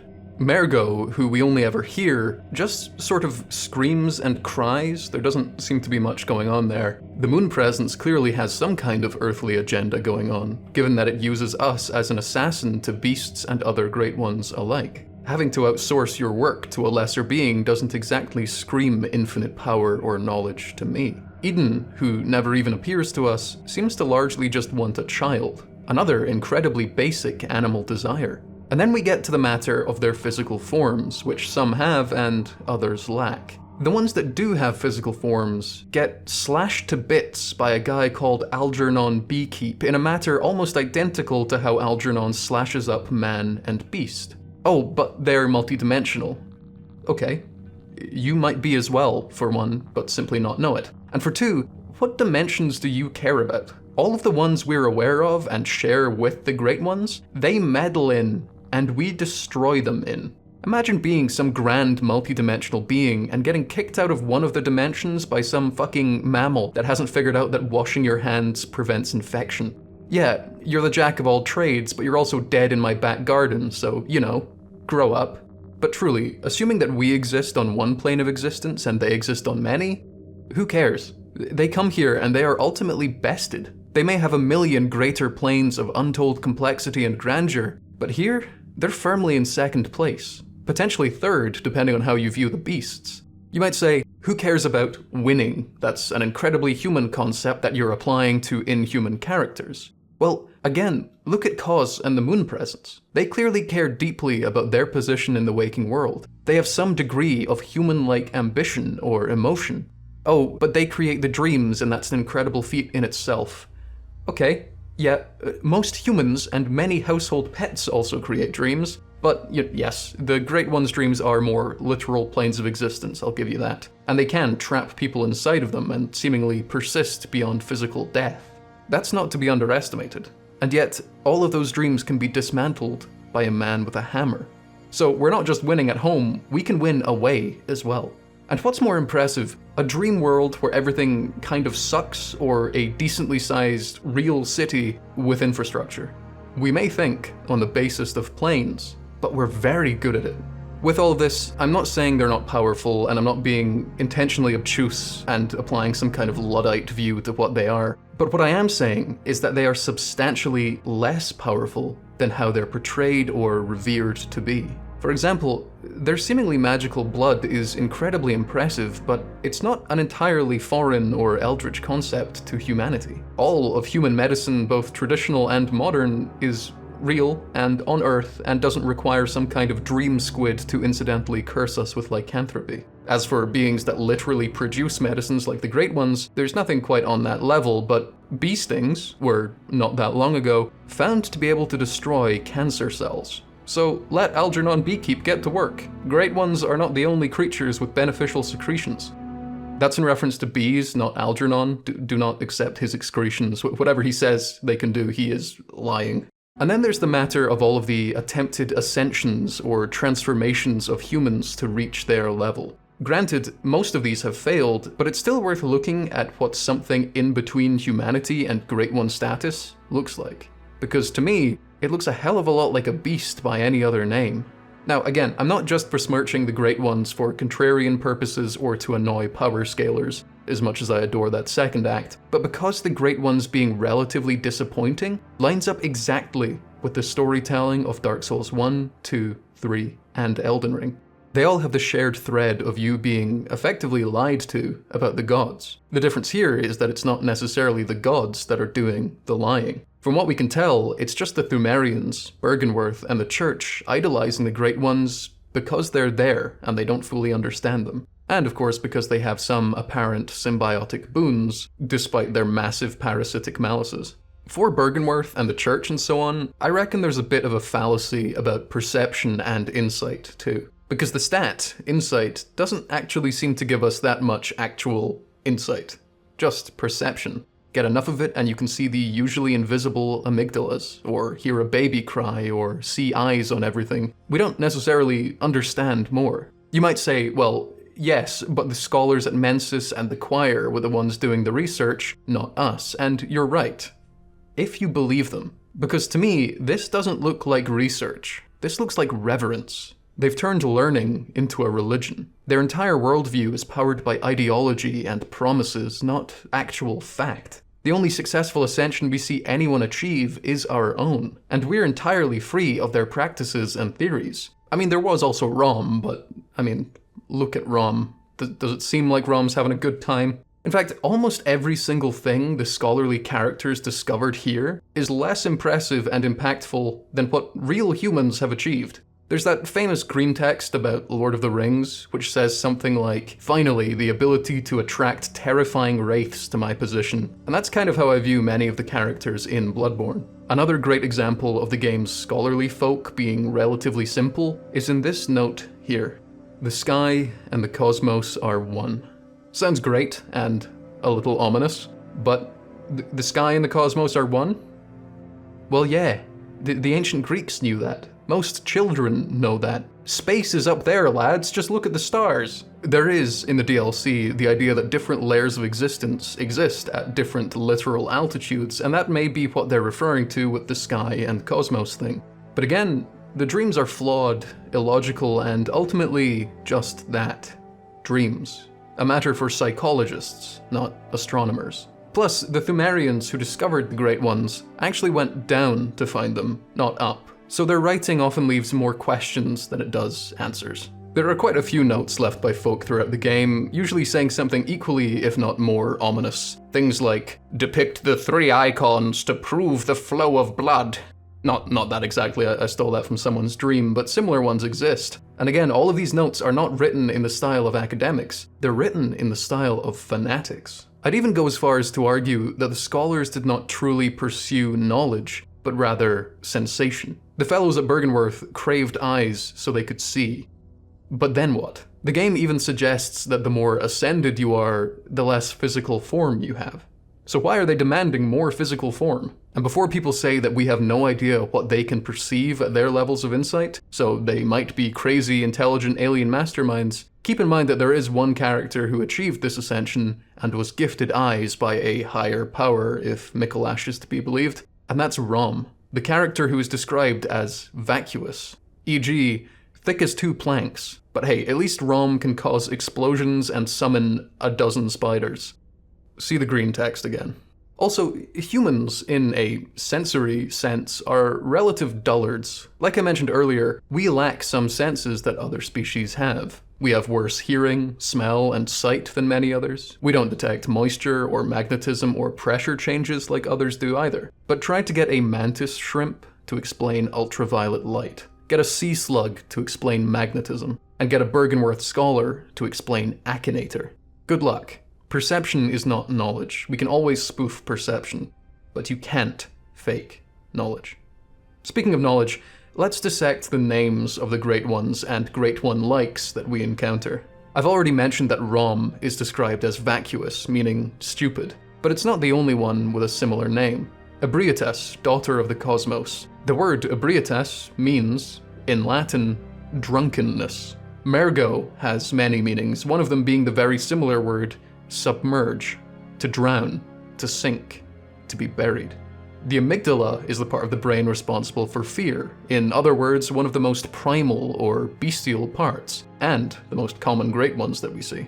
Eden we don't know much about, and the name doesn't have many concrete links to anything real, as far as I know. If you can fill in this blank, that would be great, but again, Eden basically doesn't appear in the game. Flora, the name of the moon presence, is also the name of the Roman goddess of flowers, often linked to fertility, a recurring theme throughout the game, but Flora is also the term for all plant life. The counterpart, and not the superior, to fauna.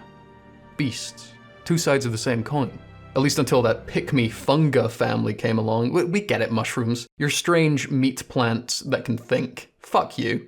And then there's cause, or as some say, cosm. Another hard one to define. There's not much to grasp onto with any Latin or ancient Greek roots. There is an island called Cause, but that seems kind of irrelevant. I did, however, receive this email a while ago. Given that almost everyone in Elden Ring was Welsh, this could be a frightening look into what Ranni's Age of Stars ending from Elden Ring might look like. But perhaps cause is simply a nod towards the word cosmos, or cosmic, though that seems a little on the nose. The only real representation of cause we can point to is her orphan. The screaming, flailing, violent, impulse-driven, half-man, half-alleged god lashing out in fear and rage. Hardly cosmic, in my eyes. Rather typical, given the world we've explored. A microcosm, if you like. There's no way that cause is meant to refer to a microcosm, but hell, it sounded good. So even their names don't point to anything all that impressive. They're rather grounded and quite humbling, to be honest. Drunk, frightened, drowning idiot plants. But what about any other miscellaneous feats the Great Ones have? They can teleport, or be invisible, or make very loud noises. Great. Is the bird a higher being because it can fly, or is the human a higher being because it can't, but does anyway? Now, I saw this comment a while ago on a lore video, and it made me think. It just isn't fair is a perfect statement to describe humanity in Bloodborne, like petulant children believing they are owed greatness when in reality they are so far below the Great Ones. But is that right? Because I look at the Great Ones and I see bickering, desperate, scared, violent creatures. Little better than the beasts that worship them. Now, all of this is why I would sooner place Bloodborne as primarily a Gothic piece of media as opposed to a cosmic one, because the main focus is, and has always been, the folly of man, and not the horror of the unknown and the incomprehensible. Which is why it bothers me that all of the Gothic and classic horror content gets drowned out by all of the cosmic stuff in discussions. The cosmic horror is here to support the Gothic horror, not the other way around. Again, none of this is fact, just my own reading. I just think that FromSoft, who have been making the same fundamental story in most of their modern games, about the horrors of blind faith in institutions, authority figures, and gods, may have done it again. minus Sekiro because I haven't fully played it through and couldn't possibly comment. I didn't know where to fit this into the video because it's a bit of a side tangent, but I find the concept of the Old Blood fascinating as a horror vehicle, because it's not that far removed from some very real, very frightening things in our own world. And this section's going to get quite grim, so skip ahead to the time on screen if you don't want some distressing chat about humanity. I have two examples of things that mirror the dredged up, cursed miracle blood from the game. One quite literal, and the other more relating to the medical effects. A pretty defining part of humanity in the past 150 years or so is that eerily common act where we drive obscene industrial needles into the very ground below to draw forth the black blood of the earth. Yeah, you know, the ominous black fluid that explodes on contact and poisons the atmosphere around it, which, of course, is made up of the fermented ancient biomass of the life that came before us, a fact that could easily fit into any cosmic horror tale and basically qualifies it as a literal old blood. Yeah, oil. It's scary stuff, but at least it powers our mini metros, and we all know that oil is bad for basically every facet of life persisting. But it's very useful, and worth a lot of money, so that makes it fine. Oh, and it's also a component part in creating plastic, the ageless, indestructible material that now permeates almost all of living matter on the planet with, as of writing this, largely unknown long-term effects. Who knows, maybe it's a good thing. And the second example of this frightening old blood style entity on Earth is actually much closer to what we find in Bloodborne. And that's good old antibiotics and the broader antimicrobial family.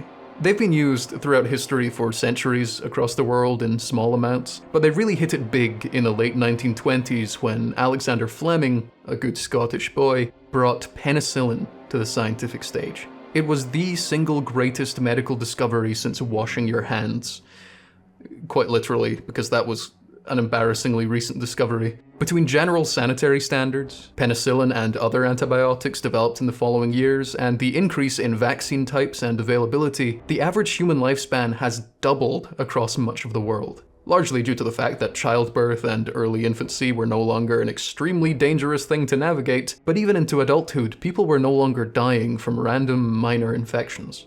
But it turns out that putting viruses, bacteria, parasites, fungal infections, and so on in an endless training arena against their hard counters wasn't all good, because they eventually became really fucking good at fighting back. And now we have something called superbugs, which are sadly not some kind of astounding beetle warriors, but instead infections that can't easily be stopped.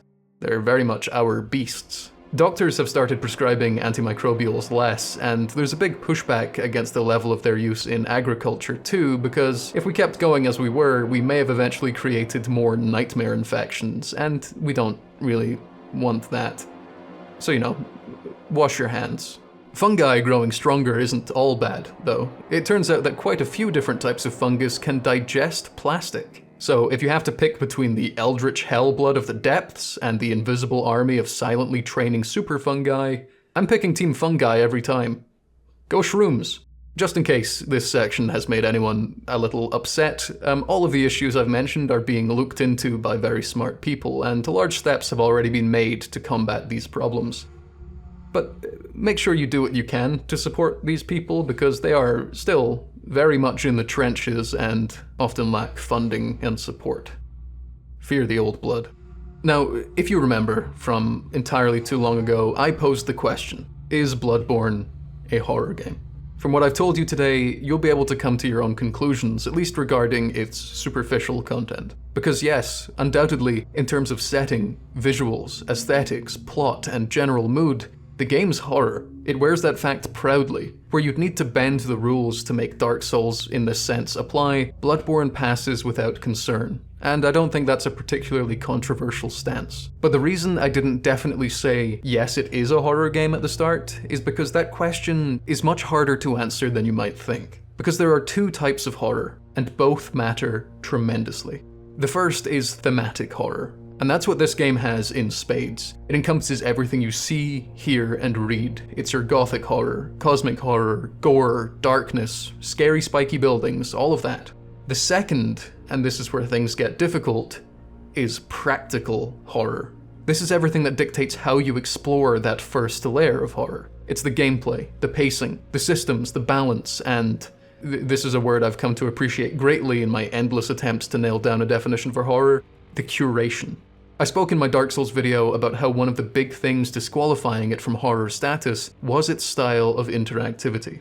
The points I lobbied against it were mechanical simplicity. Dark Souls is a complex game. There's a lot going on. It's not the most plug-and-play accessible kind of deal, which most horror tends to be. Because if you want to scare someone, you can't have them worrying about admin work and lofty RPG mechanics, basically. We've only got so much mental bandwidth, and scaring people requires a lot of mental space for them to fill with suspense and possibility. The second point was difficulty. Not to say that horror games can't be hard, but when they are very hard, the focus tends to shift away from suspense and unease to pure mechanical skill. One of the examples I used was with classic survival horror games. They're typically quite easy and forgiving, but feel hard due to the atmosphere and tension. And when you do play those on high difficulties, you're not as scared, just concerned with overcoming a challenge. That's not a universal truth, but it applies more often than you might think. And the final major point I brought up was scope. Dark Souls is quite a grand fantasy adventure that takes you all over the place, when horror games tend to be much more contained to a handful of locations that can really focus on a specific atmosphere. Again, not a universal truth, but something to consider. And since that video came out, I've thought about that last point a little bit more, and I want to extend it with that wonderful new word, curation. Something that a lot of the games in the series are praised for is their non-linearity. While none of the games were full-blown open-world affairs until Elden Ring, in Dark Souls 1, 2, and to a lesser extent 3, you could do stuff in a really weird order if it behooved. For example, you can fight the Four Kings as your third boss fight in Dark Souls. You can fight Osiris or Dragonslayer Armor as your third in Dark Souls 3. And in Dark Souls 2, you can do some really weird shit. If you felt the need to, I believe you could fight Lud and Zalin, the King's Pets, as your first boss encounter. I'd need to double check the logic, but I think that's possible. And that's insane, by the way, if you're unfamiliar with these games. Elden Ring is similarly nuts, as is to be expected from a more literal open world. Here, you can fight Mohg, Radahn, and then Messmer in that order as your first three. Wild. As such, these games are a little less focused. That's not to their detriment, in fact it's a widely loved part of their identities, but it does affect the potential consistency of tone, setting, and difficulty. Three things that I believe are at the core of maintaining the illusion of horror. Compare this to the experience of Bloodborne, and you'll find that not only is Bloodborne substantially more linear, being even more linear than Dark Souls 3, the game that fans claim is too linear, due to the lack of ability to sequence break, for lack of a better term, from the intended progression. The strangest progression you can do is likely going to the game's DLC earlier, but you still need to have defeated a minimum of 3 bosses to access that, which is the same as in Dark Souls 3. And to access Dark Souls 3's DLCs, you need to go through a much wider variety of locations. Which is another point. Even the most extreme jumps in setting in Bloodborne are substantially smaller than in the other games. Central Yharnam, the Cathedral Ward, both upper and lower, Old Yharnam, Yahar'gul, while all having their own identities, are still noticeably parts of the same city. The surrounding areas of the Forbidden Woods, Hemwick Charnel Lane, Byrgenwerth, and Cainhurst are similarly not that far removed from what we'd expect of Yharnam's extremities. Then the dreams, while more abstract, again take literal aspects of Yharnam into their designs. Basically, no matter where you go in Bloodborne, with maybe the exception of the fishing hamlet, you'll be in a relatively familiar place to where you were before. Even then, the fishing hamlet isn't even that far removed from, say, the Forbidden Woods or Hemwick Charnel Lane. Ultimately, what I'm saying here is that both stylistically and in terms of gameplay progression, Bloodborne is much, much more curated than the others. And that's a strength, especially if you're aiming for that elusive horror vibe. Now, you may say that open world or open-ended horror games do exist, and yeah, they do. They're quite rare, though, and those which appear open-ended often have sneaky ways of railroading the player. Think of the games that have day-night cycles which really limit how far you can stray from safety. Think about the others which have seemingly wide-open areas that are actually extremely limited by factors like irradiated zones or an insurmountable number of foes. And that curation actually extends even further into Bloodborne's systems. Because remember how I mentioned that at the start of the game, all of the classes begin with the same gear and all are offered the same meager choice of weapons? Well, that comparatively narrow spectrum of build variety carries on through much of the game, even as you find new items. And here are some examples of that. Shields are basically non-existent in the game, which is a big change from, say, Dark Souls. Playing defensively or slowly is not much of an option here. There are technically 2 shields that do exist, but the first one you come across, which is quite early in the game, basically tells you, in its very own description, not to use it. And the second shield is found deep in the game's DLC and is somehow an even more niche variant. Similarly, equip load is gone. That thing that meant heavier armor and heavier weapons would slow you down in the previous games. In this, you can equip as much or as little as you like, and you will always be as agile, your dodges will always have the same effect, and you can always dress as you please without having to worry. And regarding armor itself, some stats, such as poise, the stat that would allow you to take hits before staggering, is gone too. So you'll always be pushed to play the same way, favoring speed over tanking hits. And then there's the realm of spells. And yes, there are spells in Bloodborne. They're almost all in the latter half of the game or in the DLC. They're often extremely situational, and there's only around 12 of them in total. Compare that to, again, Dark Souls, which had like 70 spells split across 3 different types, each with their own identity. Granted, 70 spells with a lot of repeats and variations, but 70 still. And Dark Souls is one of the least magic-heavy games. Elden Ring has over 200 spells with a hell of a lot more variety. And then there's the guns, the things most players will be pushed to use in their left hand. Their primary purpose is to stun and parry enemies, and almost all of them do just that, with some slight variations on timing or range. Damage isn't their main attraction, but some can pack a punch if you build around it. But I wouldn't be surprised if most players pick the Hunter's Pistol or Blunderbuss at the start of the game and never really look back. The other options range from build-specific variants of those 2 basic options to straight-up gimmicky. Fun, but gimmicky. And then there's the main hand weapons. Definitely one of the most universally loved aspects of Bloodborne, the trick weapons are very good. The gimmick of these is that they're basically all 2-in-1 type deals. You can press a button to switch which mode they're in, and sometimes the difference is as subtle as, do you want a short-range horizontal saw or a long-range vertical saw? And sometimes it's as extreme as, do you want a short-range mace or the devil's pizza cutter? But a good chunk of the game's weapons share quite similar fast, hack-and-slash type movesets in their initial state, and something more unique, slower, or situational in their altered state. This is all to say that, compared to the other FromSoft games, not counting Sekiro because I haven't fully played it through and couldn't possibly comment, the moment-to-moment gameplay of Bloodborne will be substantially more similar from player to player. And if you're not sold on that idea, think about this. Have you ever played a horror game and thought, wow, this has really great build variety? It would be easy for a bad faith reviewer to call these choices steps down in terms of the game's scope. But I think it's wonderful. Because of all of these FromSoftware games, Bloodborne has the strongest identity of all. And it's not just because of its consistent visuals and designs. This mechanical curation of the game, the shedding of many aspects of the others in the series, really takes a bite into the complexity argument I had towards Dark Souls not being a horror game. Because Bloodborne players won't be nearly as concerned with the spreadsheet RPG mechanics. They can focus on the world and its grim content far more, pushing it a little closer to what I'd consider to be full horror.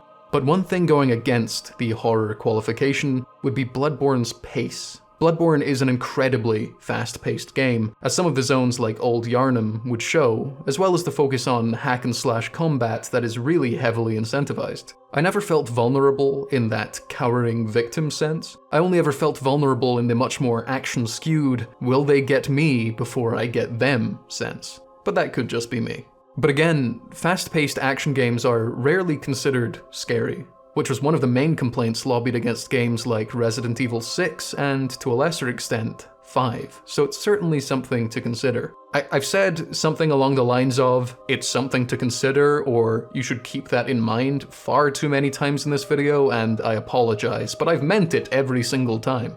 Thankfully, I don't need to fight too hard for this concept of the separation of horror into two categories, because a few months after my Dark Souls video came out, a game was released which perfectly showcased the difference between a game that is both thematic and practical horror, and a game that is only on the thematic side. And that game was Resident Evil Requiem.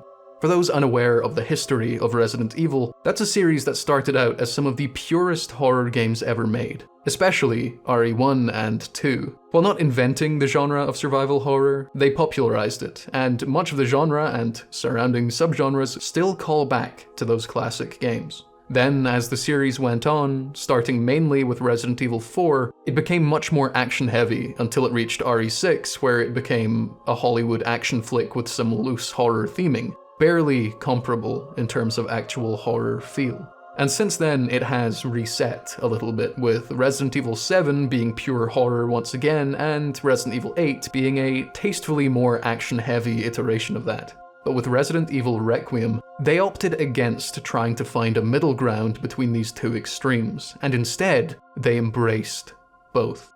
For half of the game, you play as Grace Ashcroft, a woman who desperately needs a sit-down, a cup of tea, and a new boss, as she ventures through a hellish, suspenseful nightmare zombie world. For the other half of the game, you play as Leon Kennedy, a quipping, motorcycle-stunting, campy action hero who annihilates any zombies or mutants in his path. So on one hand, you've got genuine survival horror, and the other, you've got horror-themed spectacle and action. It works really well, weirdly, and the genius part of that duality is that for a few of each character's sections, you actually play in the same locations, with the exact same threats. So the thematic side of horror remains identical, but the practical side shifts entirely. So I'm not making this whole salvo of definition arguments for no reason. There's clearly a distinction to be made between superficial and practical horror somewhere, and I think it's a fun discussion to have. So, with all of this being said, with all of those arguments made, do I think Bloodborne is a horror game in every sense of the word?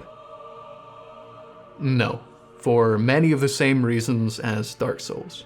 But it's substantially closer than Dark Souls ever could be. So if you want to consider it a pure horror game, I won't stop you. Now, before I finish, I want to quickly talk about some of the comments I got regarding my analysis of Dark Souls, because I got some that are very much worth discussing. Quite a few stated, quite confidently, that because the game is about a dark topic, or because it's all about undead people or whatever else, it naturally qualifies as horror. And I get where they're coming from. Scary idea must mean scary game, but that's not logic that holds up to really any scrutiny. If the inclusion of the undead qualifies it, the following things are also horror: Plants vs. Zombies, Lord of the Rings, Time Splitters, and Easter Sunday. And yes, these are ridiculous examples, but examples that apply nonetheless. I didn't make 2 videos on this topic because I like speaking at length. The reason I go on for so long about the definitions of horror is that this is the kind of thinking you have to do when analyzing media. Yes, the study of art should be rooted in passion, but if you want your thoughts to be accurate or consistent, you have to interrogate your beliefs with facts, comparisons, precedents, and all of that other dry stuff that made you potentially dislike writing essays in school. But going back to the undead equals horror thing, if you want a more reasonable example that's closer to Dark Souls, let's think about Skyrim. Skyrim is a grey and cold game where the entire main plot revolves around necromantic zombie dragons, where you spend a tremendous amount of time fighting violent undead Vikings in crypts. And when you're not in crypts, you're most likely puttering about in a province teetering on the edge of civil war between ethno-nationalist racists and imperialists who are puppeted by another branch of racists. Despite all of that objectively scary and worrying stuff, Skyrim is not horror, and I'm fairly certain few would consider it to be even close. Things can be dark without being horror, and a denial of that weakens the foundations and even purpose of both labels. Then there are all of the comments that spoke about feeling stressed or overwhelmed while playing Dark Souls, especially on your first playthrough. And yeah, I was there too. Dark Souls can be stressful when you're getting into it. But you know what else is stressful? The weird fish from Jak and Daxter or Ratchet and Clank that would eat you if you tried to swim out of bounds. Those scared the shit out of me as a kid, but Jak and Daxter is not horror. Ratchet & Clank is not horror. The capacity to make someone intimidated or stressed out can't be the defining factor. There's a very strange and unfortunate truth that the comments of the Dark Souls video brought to light. People want Dark Souls to be horror.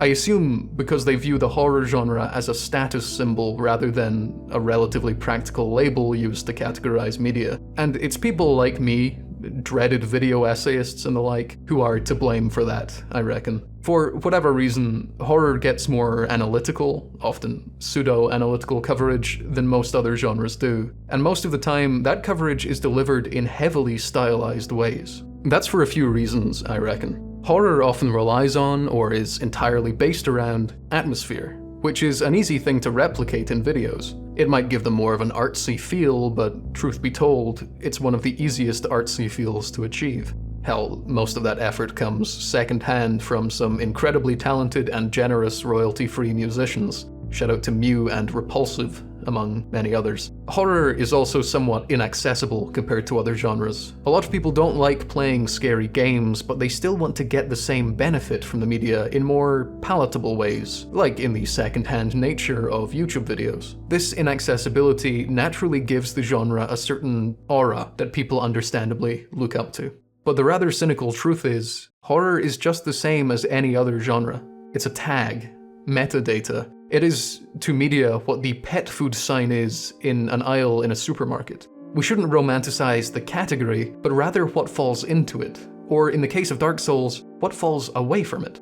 I'm not saying we should romanticize pet food, by the way, but I don't know, maybe you should. We don't need to find status symbols for the things we love, because the love is status enough. And if you're a horror fan who wants Dark Souls to be horror because then it would be closer to the rest of the things you like, please recognize that it not conforming to your usual tastes is a testament to its enormous, enduring quality. We strive for so much romanticism in our lives, and that's wonderful, but sometimes we do need a bit of a reality check. Like, look at the most recent NASA mission, the Artemis II trip. Look at how people spoke about the images of the Earth taken from the craft. People were saying things like, she's lost her color, we're killing her. Yeah, or we're using different cameras now, taking a photograph primarily of the Sahara Desert at night. Climate change and other human meddlings don't change Earth's dynamic range, plus the original photographs used as comparisons were massively edited or otherwise compressed to shit. There's a reason we've called it the pale blue dot and not the glowing ultramarine sparkle for decades. If you want an example of that romanticization that's a bit closer to the game's context, look at how people talk about the fight against Gale in Dark Souls 3's Ringed City DLC. I've already mentioned it, but it's worth saying again. People will often say something along the lines of, it's two nobodies at the end of the world fighting over nothing.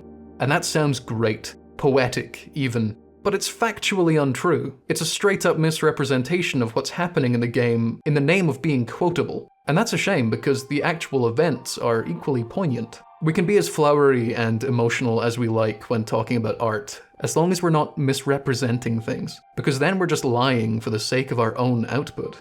Also, unrelated to anything I've said so far, but I just want to quickly talk again about Artorias, that fucking horrible war criminal that I spent a fair chunk of my Dark Souls video trash-talking.